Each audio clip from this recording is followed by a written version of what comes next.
ಗಂಡನ ಮಾತೇ ಕೇಳದೆ ಇರೋಳು ನನ್ನ ಪ್ರಕಾರ ಹೆಂಡತಿ ಸ್ಥಾನಕ್ಕೆ ಲಾಯಕ್ಕಿಲ್ಲ ಅಂತ ಅನ್ಕೋತೀನಿ ನಾನು. ಅಂದರೆ ಗಂಡನ ಮಾತೇ ಕೇಳಿದೆ ಪರ್ಟಿಕ್ಯುಲರ್ಲಿ ಅವರಿಗೋಸ್ಕರನೇ ಹೇಳ್ತಾ ಇದ್ದೀನಿ ನಾನು. ನನಗೆ ಇನ್ಸ್ಟಾಗ್ರಾಮಲ್ಲಿ ಲೈವಲ್ಲಿ ಹೋದಾಗ ಕೆಲವರು ನನಗೆ ಫೋನ್ ಮಾಡ್ತಾರೆ ಆ್ಯಂಡ್ ಮೆಸೇಜ್ ಮಾಡ್ತಾರೆ. ಪರ್ಟಿಕ್ಯುಲರ್ ಒಂದು ಫೋನ್ ಕಾಲ್ ಬಂದಿತ್ತು, ಗಂಡನ ಮಾತನ್ನು ಕೂಡ ಬೆಲೆ ಕೊಡದೆ ಇನ್ಯಾರೋ ಫ್ರೆಂಡ್ಗೋಸ್ಕರ ಸಂಸಾರ ಹಾಳಾದರೂ ಪರವಾಗಿಲ್ಲ ನಾನು ಅವ್ರಿಗೋಸ್ಕರ ನಿಂತ್ಕೋತೀನಿ ಅಂತ ಹೇಳ್ತಾಳಲ್ಲ ಹೆಣ್ಮಗಳು. ನಿಜವಾಗ್ಲೂ ಹೆಂಡತಿ ಅನ್ನೋ ಪದಕ್ಕೆ ಅದು ತುಂಬ ಸುಳ್ಳಾಗತ್ತೆ ಅಲ್ಲ. ಅದು ಹೆಂಡತಿ ಅಂತ ಹೇಳಿದರೆ ಇಷ್ಟು ಪ್ಯೂರ್ ಇರ್ತಕ್ಕಂಥ ವರ್ಡು, ಅಂದಿಷ್ಟು ಸಮಾಜದಲ್ಲಿ ಒಂದು ಸ್ಥಾನಮಾನ, ಒಂದು ಜವಾಬ್ದಾರಿ ಎಷ್ಟು ಸಿಗುತ್ತೆ ಅದರಿಂದ. ಎಲ್ಲ ಥರ ಜವಾಬ್ದಾರಿಗಳು, ಪ್ರೀತಿ, ಸಮಾಜದಲ್ಲಿ ಒಂದು ಮರ್ಯಾದೆ ಎಲ್ಲ ಸಿಗುವಂಥ, ಎಲ್ಲದಕ್ಕಿಂತ ಹೆಚ್ಚಾಗಿ ಹೆಂಡತಿ ಅಂದರೆ ಒಂದು ಹುಡುಗಿಯಾದಂಥವಳು ಒಂದು ಹೆಣ್ಣಾಗಿ, ಒಂದು ಹೆಂಡತಿಯಾಗಿ ಒಂದು ಸಮಾಜದಲ್ಲಿ ಗೌರವ ಸಿಗೋದಕ್ಕೆ ಕಾರಣನೇ ಒಂದು ಗಂಡ. ಸೊ ನೀವು ಮದುವೆ ಆಗಿರೋ ಉದ್ದೇಶ ಫ್ಯಾಮಿಲಿಗೋಸ್ಕರ, ನಿಮ್ಮ ಫ್ಯಾಮಿಲಿನ, ಆ ಒಂದು ಸಂಸಾರನ ದೀಪದಿಂದ ಬೆಳಗಿಸಿ ಚೆನ್ನಾಗಿರಬೇಕು ಅಂತ. ಆದರೆ ಇಲ್ಲಿ ಮಾಡ್ತಿರೋದೇನು ನೀವು? ತಪ್ಪಲ್ವಾ? ತಪ್ಪನ್ನಿಸ್ತಾ ಇಲ್ವಾ ನಿಮಗೆ? ಏನೇ ಆದರೂ ಕೂಡ ಫಸ್ಟು ನಿಮ್ಮ ಜವಾಬ್ದಾರಿಗಳನ್ನು ತಿಳ್ಕೊಳ್ಳಿ. ಸಂಸಾರ ಅಂದ್ರೇನು, ಗಂಡ ಅಂದ್ರೇನು, ಇದೆಲ್ಲ ಯೋಚನೆಗಳಿಲ್ಲ ಅಂದ್ರೆ ಮದುವೆ ಏನಕ್ಕಾಗಿದ್ರಿ?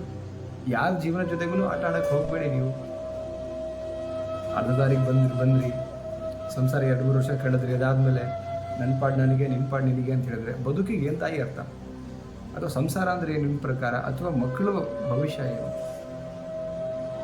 ಅಲ್ಲ, ಬದುಕಲಿಕ್ಕೆ ಸ್ವತಂತ್ರವಾಗಿ ಬದುಕಬಹುದು, ಆದರೆ ನಾಳೆ ನಿಮಗೆ ನೋಡುವಂಥ ದೃಷ್ಟಿ ಸಮಾಜದಲ್ಲಿ ಆ್ಯಂಡ್ ನಿನ್ನ ಜೀವನಕ್ಕೆ ಏನು ಅರ್ಥ ಸಿಗುತ್ತೆ ಇದರಿಂದ? ಸ್ವಲ್ಪ ಇದನ್ನು ಯೋಚನೆ ಮಾಡಬೇಕಾಗತ್ತೆ. ಕರೆಕ್ಟ್. ಸೊ ತುಂಬ ಯೋಚನೆ ಮಾಡುವಂಥ ಒಂದು ಕೆಪಾಸಿಟಿ ನಮ್ಮಲ್ಲಿ ದೇವರು ಕೊಟ್ಟಿದ್ದಾನೆ. ಸೊ ದಯವಿಟ್ಟು ಯಾರು ಗಂಡನಿಗೆ ಬೆಲೆ ಕೊಡದೆ ನೀವೇ ಒಂದು ಅಧಿಕಾರ ಚಲಾಯಿಸ್ಕೊಂಡು ಯಾವ ಹೆಣ್ಣುಮಗಳಿದ್ದಾಳೋ ಅವರಿಗೆ ಈ ಒಂದು ಮಾತನ್ನು ಹೇಳ್ತಾ ಇದ್ದೀವಿ. ಹೆಣ್ಣನ ತಾಯಿ ಅಂತ ಹೇಳ್ತೀವಿ ನಾವು, ಅಕ್ಕ ಅಂತ ಹೇಳ್ತೀವಿ, ಪೂಜೆ ಮಾಡ್ತೀವಿ ನಾವು. ಎಸ್ಪೆಷಲಿ ನಮ್ಮ ಕರ್ನಾಟಕ, ನಮ್ಮ ಭಾರತದಲ್ಲಿ ಸಂಸ್ಕೃತಿ ಅನ್ನೋದಿದೆ, ರೈಟ್? ಆ ಕಾರಣಕ್ಕೆ ಹೇಳ್ತಾ ಇದ್ದೀವಿ. ಸಮಸ್ಯೆ ಬಂದಾಗ, ಜಗಳ ಬಂದಾಗ ಅದು ಸರಿ ಮಾಡಿಕೊಡಿ. ಎಲ್ಲರ ಮನೆಯಲ್ಲೂ ಇರುತ್ತೆ. ಆದರೆ ಗಂಡನಿಗೆ ಮರ್ಯಾದೆ ಕೊಡದೇನೆ ಇನ್ನು ಹೊರಗಿನವರಿಗೆ ಜಾಸ್ತಿ ನೀವು ಮರ್ಯಾದೆ ಕೊಡೋದು, ಅವ್ರ ಮಾತನ್ನ ಕೇಳೋದು. ಸಂಸಾರ ಹಾಳಾದರೂ ಪರವಾಗಿಲ್ಲ ಅಂತ ನಿಂತ್ಕೊಂಡ್ರೆ ಆ ಸಂಸಾರಕ್ಕೆ ನೀವಿದ್ರೂ ಇಲ್ಲ ಹಾಗೆ, ಅಥವಾ ಇನ್ನೊಬ್ಬರ ಮನೆ ಜೀವನನ ಹಾಳು ಮಾಡಿದಾಗ ದಯವಿಟ್ಟು ಕೆಲಸ ಮಾಡಬೇಡಿ. ದಯವಿಟ್ಟು ಸ್ವಲ್ಪ ಅರ್ಥ ಮಾಡ್ಕೊಳ್ಳಿ. ಏನಿದು ನಿಮಗೆ ಸರಿ ಅನ್ನಿಸ್ತಿರಬಹುದು, ಆದರೆ ಸಮಾಜದಲ್ಲಿ ನೀವು ಒಬ್ಬರಾಗಿ ಈಗ ನಡೀತಾ ಇದ್ರೆ ಹೇಗಿರುತ್ತೆ ಸ್ವಲ್ಪ ಯೋಚನೆ ಮಾಡಿ. ಎಲ್ಲೋ ಒಂದು ಕಡೆ ನಿಮ್ಮ ಗಂಡ, ನಿಮ್ಮ ಜೀವನ, ನಿಮ್ಮ ಬದುಕು, ಇದ್ರ ಬಗ್ಗೆ ಯೋಚನೆ ಮಾಡಿ. ನಾಳೆ ಏನೋ ಆದರೂ ಕೂಡ ಯಾರೋ ಒಂದು ಇಟ್ಕೊಳ್ಳಲ್ಲ. ಫೈನಲ್ ಯಾವ ಫ್ರೆಂಡು ಗ್ರೇಟ್ ಅಂತೀರಾ, ಅಥವಾ ಯಾವ ಜನ ಗ್ರೇಟ್ ಅಂತೀರಾ? ಯಾರೂ ಬರಲ್ಲ. ಆಸರೆ ಆಗಬೇಕಂದ್ರೆ ಗಂಡನೇ. ಇವನ್ ಮಕ್ಕಳು ಕೂಡ ಬರ್ಬೋದು, ಬರ್ದೇನೂ ಇರ್ಬೋದು. ನಾಳೆ ನಿಂತ್ಕೊಳ್ಳೋದೆ ನಿಮ್ಮ ಯಜಮಾನರು ಅಂತ ಇದೆ.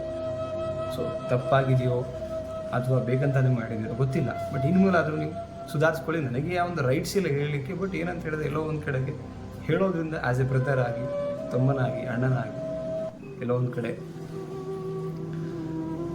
ಮಾತು ಕೇಳ್ತೀರಾ ಅಂತ ಅಷ್ಟೇ. ಅದು ಬಿಟ್ಟರೆ ಎಲ್ಲೋ ಒಂದು ಕಡೆ ಎಲ್ಲ ಗೊತ್ತಿರುತ್ತೆ, ಆದರೂ ಕೂಡ ನೆನಪು ಮಾಡ್ಕೊಳ್ಳಿಕ್ಕೆ ಈ ಒಂದು ಮಾತುಗಳನ್ನು ಹೇಳ್ತಾ ಇದ್ದೀನಿ. ದಯವಿಟ್ಟು ತಪ್ಪಾಗಿ ಮಾತಾಡಿದ್ರೆ ಕ್ಷಮೆ ಇರಲಿ. ಆ್ಯಂಡ್ ಯಾರು ನನಗೆ ಫೋನ್ ಮಾಡಿದಿರಿ ಅವ್ರಿಗೂ ಕೂಡ ಕೂರಿಸ್ಕೊಂಡು ಇನ್ನೊಂದು ಸಲ ಬುದ್ಧಿ ಹೇಳಿ ಸರಿ ಮಾಡ್ಕೊಳ್ಳಿ ನಿಮ್ಮ ಸಂಸಾರ ಅಂತ ಹೇಳ್ತಾ, ವಿಡಿಯೋನ ಯಾರೆಲ್ಲ ನೋಡ್ತಾ ಇದ್ರೆ ದಯವಿಟ್ಟು ಶೇರ್ ಮಾಡಿ, ಇನ್ನಷ್ಟು ಜನಗಳಿಗೆ ರೀಚ್ ಆಗಲಿ. ಯಾರ್ಯಾರ ಮನೆಯಲ್ಲಿ ಈ ಥರ ನಡೀತಿದೆಯೋ ಸರಿ ಹೋಗಲಿ ಅನ್ನೋದೇ ನನ್ನ ಆಶಯ. Thank you.